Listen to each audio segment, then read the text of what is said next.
अपने घर की कोई भी बात किसी को क्यों नहीं बतानी चाहिए, आइए जानते हैं महाराज जी से। गणेश जी प्रथम पूज्य क्यों बने, आप सब जानते हैं। एक बार भगवान शिव कार्तिकेय जी से और भगवान गणेश जी से बोले कि जाओ पृथ्वी की परिक्रमा करके आओ। जो सबसे पहले पृथ्वी की परिक्रमा लगाएगा वह प्रथम पूज्य कहलाएगा। कार्तिकेय जी का वाहन तो मयूर था, मोर पर बैठकर फुर्र से उड़ गए। पर गणेश जी का वाहन क्या है? जोर से चूहा, मूषक। गणेश जी का वाहन है चूहा। तो गणेश जी धीरे धीरे चले। अब गणेश जी जब चले तो गणेश जी सोचे कि मैं पूरी पृथ्वी की परिक्रमा कैसे लगाऊं। बोले संपूर्ण विश्व माता पिता में समाया है, क्योंकि माता पिता में हम समाये थे। माता पिता से ही ये संसार प्रकट होता है। इस संसार में कोई भी हो, बिना माँ बाप के संसार में आने की इजाजत नहीं है। भगवान ही क्यों ना हो, उनको भी माता पिता का आश्रय लेना पड़ा। देवकी वसुदेव, कौशल्या, दशरथ जी। इस संसार में ऐसा कोई नहीं है जो भगवान भी माँ बाप के बिना आए। तो चाहे चींटी हो या हाथी हो, इंसान हो या पक्षी हो, सबको आने के लिए किसका आश्रय लेना पड़ता है? माता पिता का। तो माता पिता ही ये सृष्टि को उत्पन्न करने वाले हैं, सृष्टि को रचने वाले हैं। इसलिए गणेश जी ने सोचा कि माँ बाप को प्रणाम कर लूं, परिक्रमा कर लूं, तो संपूर्ण पृथ्वी की परिक्रमा करने का हमें फल मिल जाएगा। गणेश जी ने माँ बाप की परिक्रमा लगाई, और जैसे ही माँ बाप की परिक्रमा लगाई, पूरी पृथ्वी की परिक्रमा लगाकर कार्तिकेय जी आए। बोले हम तो देखो पहले परिक्रमा लगा के आ गए, अब हमारी प्रथम पूजा होनी चाहिए। शंकर जी बोले आपने प्रथम परिक्रमा नहीं लगाई विश्व की, तो किसने लगा दी? बोले गणेश जी ने। कैसे लगाई? बोले इन्होंने हमारी परिक्रमा लगाई, पार्वती और शिव की। शिव पार्वती की एक परिक्रमा लगा ली तो पूरे ब्रह्मांड की परिक्रमा लगाने का उन्हें फल मिल गया। कार्तिकेय जी को गुस्सा आई और क्रोध में आकर कार्तिकेय जी ने एक छोटा सा प्रहार कर दिया गणेश जी के ऊपर। तो वो प्रहार जाकर गणेश जी के दांत में लगा, तो गणेश जी का एक दांत टूट गया। तब से उनका नाम पड़ा एकदंत। क्या नाम पड़ा? एकदंत दयावंत चार भुजाधारी, माथे सिंदूर सोहे।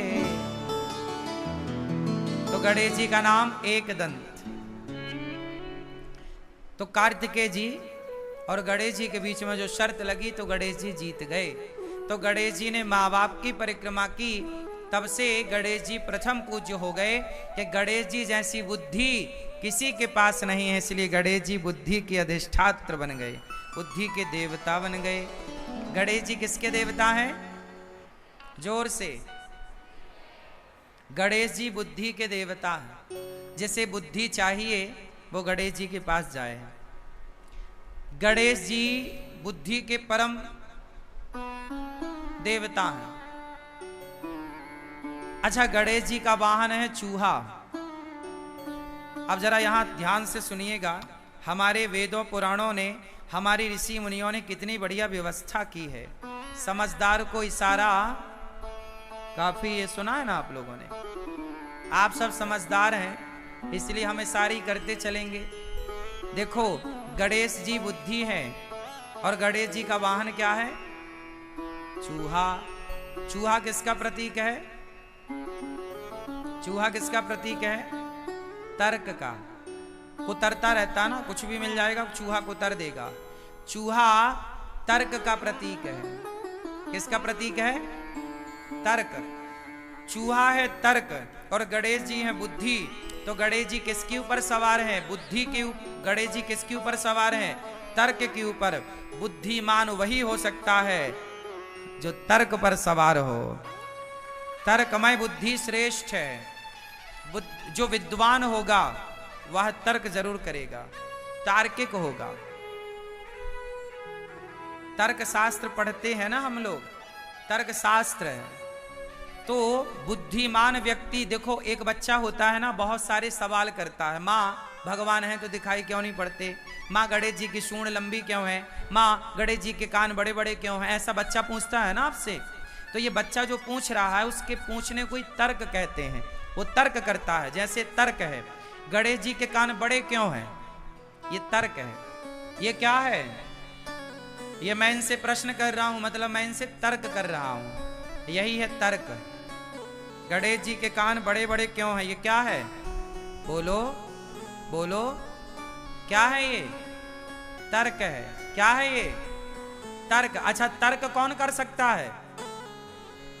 सवाल कौन कर सकता है? मूर्ख व्यक्ति कभी सवाल नहीं कर सकता।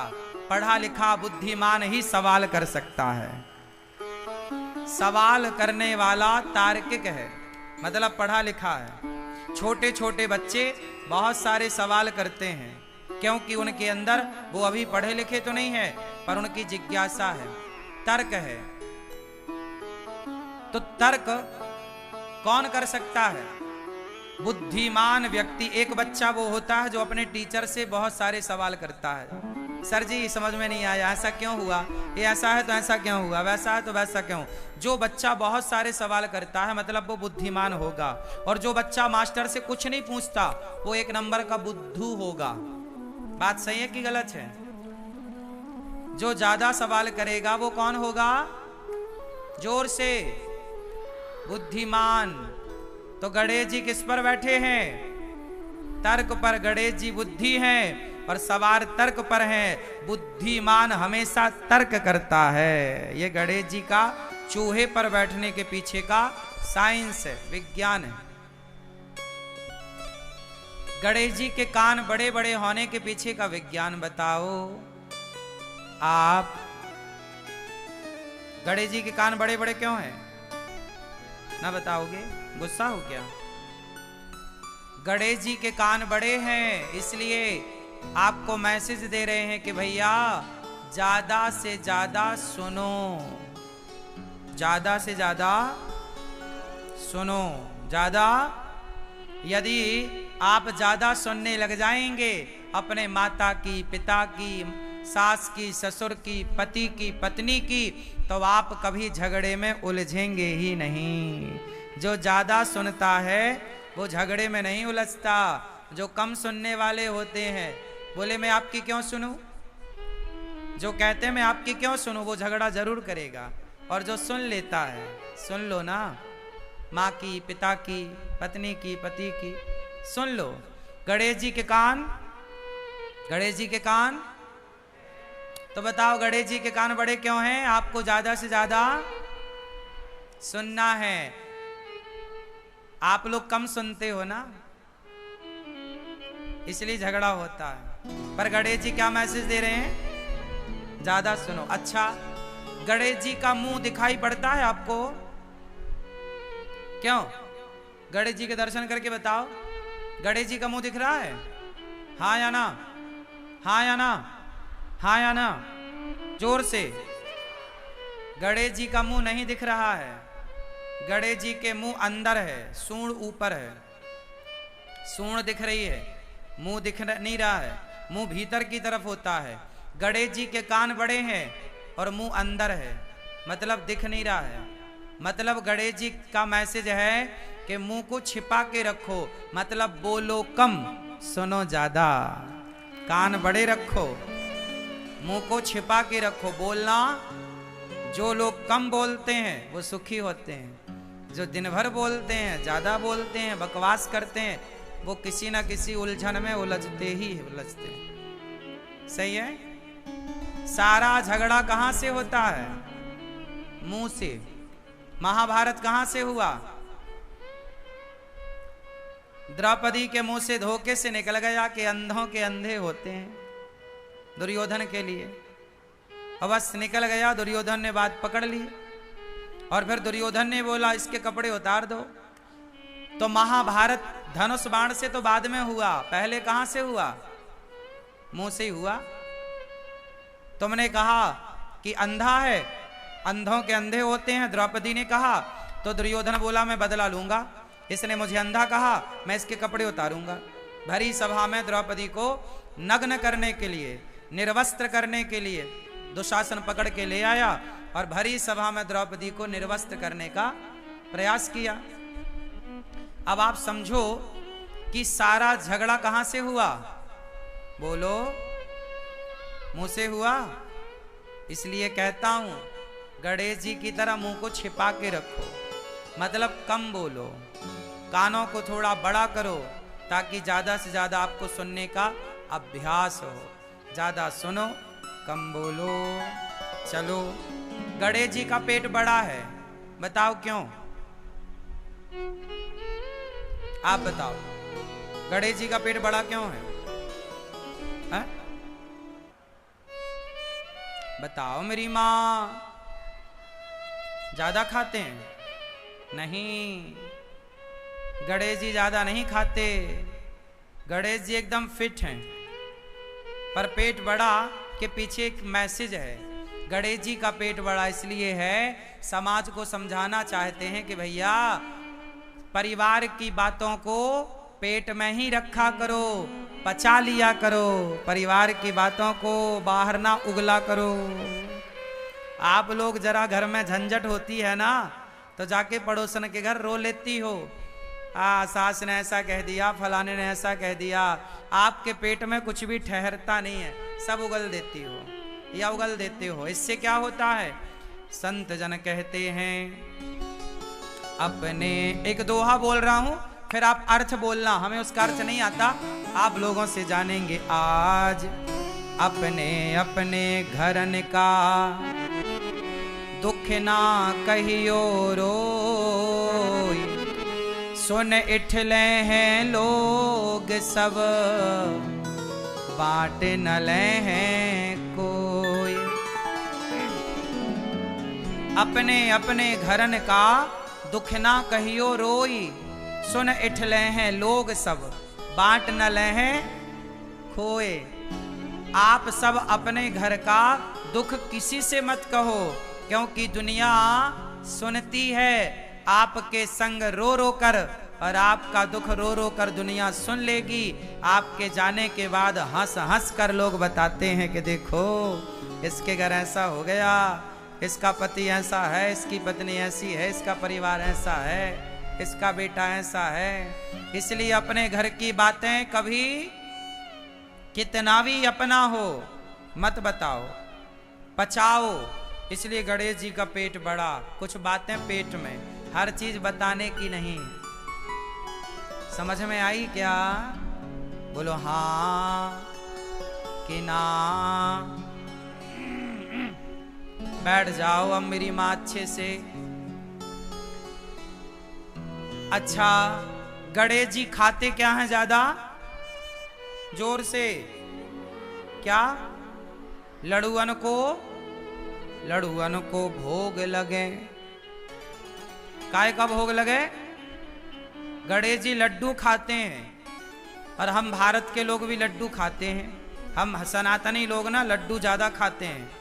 हमारे यहाँ मकर संक्रांति आती है तो लड्डू बनते हैं, गणेश उत्सव आता है तो मोदक बनते हैं। महाराष्ट्र में मोदक एक प्रकार का लड्डू ही होता है, पर लड्डू की बड़ी परंपरा है हमारे भारत में। क्यों? भारत में अनेक क्षेत्र में अनेक प्रकार के लड्डू बनाए जाते हैं। बेसन के लड्डू, तिल के लड्डू, है ना, और ना जाने किस किस के लड्डू आप सब बनाती होंगी मेरी माँ, और लोग खाते भी होंगे। अनेक अनेक लड्डू हम सब बना के खाते हैं। मोतीचूर के लड्डू, हाँ या ना, राजगिर के लड्डू, फला फला फला खूब सारे लड्डू। गणेश जी को लड्डू बड़ा पसंद है। क्यों? मैसेज क्या है लड्डू के पीछे? आप लोग लड्डू के पीछे का मैसेज समझिए, विज्ञान समझिए। लड्डू बनता है बहुत सारे दानों को जोड़कर। जैसे तिल का लड्डू बनाना है तो ढेर सारी तिल लेनी पड़ेगी और सारे तिल के दाने को जोड़ना पड़ेगा। जब जोड़ के एक कर दोगे तो लड्डू तैयार। एक दाने को दूसरे दाने से जोड़ा जाता है। बोलो हाँ। दाने को दाने से जोड़ दो, लड्डू तैयार। यही है लड्डू।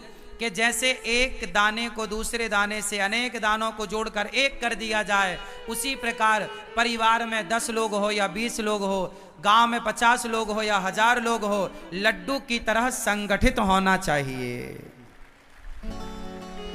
लड्डू की तरह बोलो। जैसे लड्डू बहुत सारे दानों को जोड़कर एक होता है, ऐसे आपको एक रहना चाहिए। यदि आप सनातनी एक होते तो हमारा भारत कभी गुलाम ना होता। गुलाम हुआ ही इसलिए कि तुम विभाजित हो गए, जातवाद में बट गए, ऊंच नीच में बट गए, छोटे बड़े में बट गए, अमीरी गरीबी में बट गए। यदि बटे ना होते तो क्या मजाल मुगलों की और अंग्रेजों की कि तुम्हारे देश पर आक्रमण करते और जीतते। आते, चलो आते तो तुम संगठित होते तो पछाड़ देते, पर तुम हार गए क्योंकि तुम बिखर गए। लड्डू यदि बिखर गया, दाने दाने अलग हो गए, तो वो लड्डू कहां रहा? लड्डू तो तब तक है जब तक वो एक है, जुड़ा है, संगठित है। बस यही है। गणेश जी लड्डू खा के आपको कहते हैं कि मेरे भारतवासियों, मेरे सनातनियों, गणेश को मानने वाला प्रत्येक व्यक्ति सुन ले कि गणेश की पूजा करते हो तो लड्डू की तरह, लड्डू जैसे दाने को दाने से जोड़ के रखता है, आप भी सारे गणेश के पुजारी जुड़ के रहिए, सनातनी संगठित रहिए उस लड्डू की तरह। और लड्डू में मिठास भी होती है। संगठित तो रहना है, पर आपस के रिश्तों में मिठास हो। क्या हो? रिश्तों में क्या हो? परिवार संगठित रहे लड्डू की तरह, और मिठास, मीठे मिठास से भरा रहे। जहां सुमति तहां संपत्ति नाना, जहां कुमति तहां विपत्ति निदाना। संगठित रहो। गणेश जी की नाक बड़ी है। बोलो हाँ, गणेश जी की नाक बड़ी है। चलो अब इसका मतलब आप बताओ। ये चश्मा वाली बहन बताएंगी, सब हमने बताया, कुछ आप बताओ। गणेश जी की नाक क्यों बड़ी है? बैठे बैठे बताओ। नहीं पता? क्यों? आप बताओ। नहीं बताओगे ना? कुछ कसम खा के आए हो कुछ नहीं बताऊंगा, है ना? गणेश जी की नाक बड़ी है। समाज में कुछ ऐसा काम करो अपनी बुद्धिमत्ता से, आप समाज में इतने बड़े पद, बड़े नाम तक पहुंचो कि समाज में आपके सम्मान की नाक बड़ी हो। कभी नाक ना कटा लेना, कोई ऐसा गलत काम ना कर लेना कि आपकी नाक कट जाए। नाक बड़ी होनी चाहिए, मतलब आपका समाज में सम्मान होना चाहिए। आजकल के लोग सम्मान की परवाह नहीं करते और गलत काम कर लेते हैं, बाद में भले उनकी नाक कट जाए। अब देखो ना, बहुत सारे लोग हैं जो गलत काम कर रहे हैं, उन्हें जरा भी डर नहीं कि हमारे गलत काम से हमारे माँ बाप की छवि का क्या होगा, हमारे माँ बाप की नाक का क्या होगा, हमारे माँ बाप की इज्जत का क्या होगा। जब आप कोई भी अच्छा काम करते हो तो आपके माँ बाप का नाम बढ़ता है। जब कोई भी आप अच्छा कार्य करते हो तो आपके गांव का, आपके समाज का, आपके देश का नाम आपसे गौरवान्वित होता है। बोलो हाँ। और जब आप कोई भी गलत काम करते हो तो आपके माँ बाप की नाक कट जाती है। बोलो हाँ। तो गणेश जी की नाक बड़ी है कि भैया नाक बड़ी करना है, नाक कटाना नहीं है। सम्मान कमाना है, इज्जत कमानी है, नाक कटानी नहीं। ऐसे कोई काम नहीं करने जिन कामों को करने से आपका समाज में अपयश हो। सदा वही काम करो ईमानदारी से जिससे आपका समाज में यश स्थापित हो। यही कार्य करना चाहिए। बोलिए गणपति बप्पा गणेश भगवान की जय। यदि यह वीडियो आपको अच्छा लगे तो हमारे चैनल को लाइक एवं सब्सक्राइब अवश्य करें।